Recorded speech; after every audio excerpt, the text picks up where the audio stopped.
सुनहरी नागिन। एक अद्भुत कहानी। गांव गढ़वाल के पास स्थित घने जंगलों में एक अद्भुत रहस्य छिपा था। यह जंगल अपने अजीबोगरीब किस्सों के लिए मशहूर था। लोग कहते थे कि यहाँ एक सुनहरी नागिन रहती है जो सिर्फ चांदनी रातों में दिखाई देती है। उसका रूप इतना अद्भुत था कि कोई उसे देखता तो उसकी नजरें उससे हट नहीं पाती थीं। गढ़वाल गांव में एक सीधा सादा युवक अर्जुन अपनी मां के साथ रहता था। अर्जुन की मां सावित्री देवी चाहती थी कि उसका बेटा जल्द से जल्द शादी कर ले, लेकिन अर्जुन का दिल अब तक किसी पर नहीं आया था। वह एक मेहनती किसान था और उसकी दिनचर्या खेतों और जंगलों के बीच ही गुजरती थी। चांदनी रात का रहस्य। एक दिन अर्जुन जंगल में लकड़ियां काटने गया। अचानक उसने देखा कि एक सुनहरी रोशनी उसकी आंखों पर पड़ रही है। उसने सिर उठाकर देखा तो एक सुनहरी नागिन अपने फन फैलाए बैठी थी। नागिन की चमक इतनी तेज थी कि अर्जुन उसकी ओर खिंचता चला गया। नागिन ने मानवीय आवाज में कहा, डरो मत अर्जुन, मैं तुम्हें नुकसान नहीं पहुंचाऊंगी। मैं यहाँ सिर्फ तुम्हारे जीवन में सुख लाने आई हूं। अर्जुन हैरान रह गया। उसने पूछा, तुम कौन हो और मेरे बारे में सब कैसे जानती हो? नागिन ने मुस्कुराते हुए कहा, मैं इस जंगल की रक्षक हूं, लेकिन तुम्हारे लिए मैं तुम्हारी जीवन संगिनी बनना चाहती हूं। अर्जुन को उसकी बातों पर यकीन नहीं हुआ।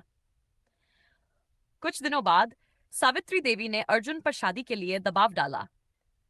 अर्जुन ने मां से कहा, मां, मैं अभी शादी के लिए तैयार नहीं हूं।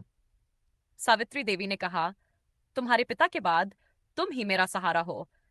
मैं तुम्हें घर बसा हुआ देखना चाहती हूं। अर्जुन ने सोचा कि शायद उसे किसी से शादी कर लेनी चाहिए। तभी सुनहरी नागिन ने रात में अर्जुन के सपने में आकर कहा, मैं तुम्हारी पत्नी बनने के लिए तैयार हूं, तुम मुझसे शादी कर लो। अर्जुन ने डरते हुए पूछा, तुम इंसान नहीं हो, फिर यह कैसे संभव है? नागिन ने कहा, यह तुम्हारे ऊपर है, मैं तुम्हें कभी दुखी नहीं करूंगी। विवाह का अद्भुत आयोजन। अर्जुन ने इस विचित्र प्रस्ताव को स्वीकार कर लिया। उसने नागिन से कहा, अगर तुम इंसानी रूप में आ सकती हो तो मैं तुमसे शादी करूंगा। अगले दिन सुनहरी नागिन ने अपना जादुई रूप बदलकर एक खूबसूरत युवती का रूप ले लिया। उसका नाम अप्सुरभि था। गांव में उनकी शादी धूमधाम से हुई, लेकिन इस शादी से गांव वाले चौंक गए थे। सुरभि का रूप, रंग और व्यवहार इतना प्यारा था कि वह जल्दी ही सबकी चहेती बन गई। गांव में नई बहू का आगमन। सुरभि ने अर्जुन और उसकी मां के जीवन को खुशियों से भर दिया। वह घर के हर काम को इतनी कुशलता से कि सावित्री देवी उस पर जान छिड़कने लगीं। गांव की दूसरी महिलाएं भी उसकी तारीफ करतीं। लेकिन एक दिन गांव के महंत ने अर्जुन को बुलाया और कहा, अर्जुन, तुम्हारी पत्नी में कुछ रहस्य है। वह कोई आम इंसान नहीं लगती। तुम उसकी सच्चाई जानने की कोशिश करो। रहस्य का पर्दाफाश। अर्जुन को यह सुनकर चिंता हुई। उसने एक रात सुरभि से सच्चाई पूछी।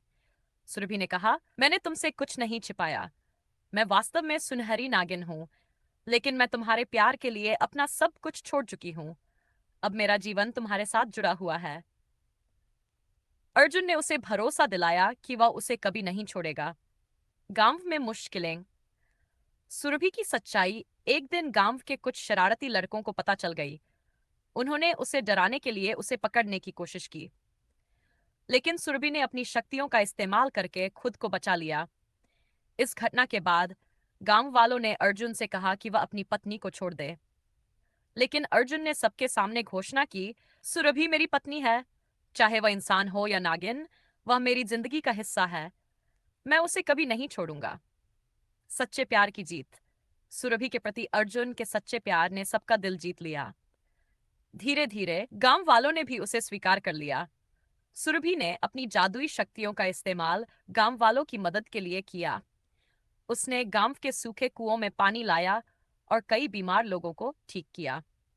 सुरभि का समर्पण और अर्जुन का प्यार यह साबित करता है कि रिश्ते इंसानियत और विश्वास पर टिके होते हैं। इस प्रकार अर्जुन और सुरभि ने एक शुद्ध और अद्भुत जीवन जिया। उनकी कहानी आज भी गढ़वाल के लोगों के बीच सुनाई जाती है, जो सच्चे प्रेम और समर्पण का प्रतीक है।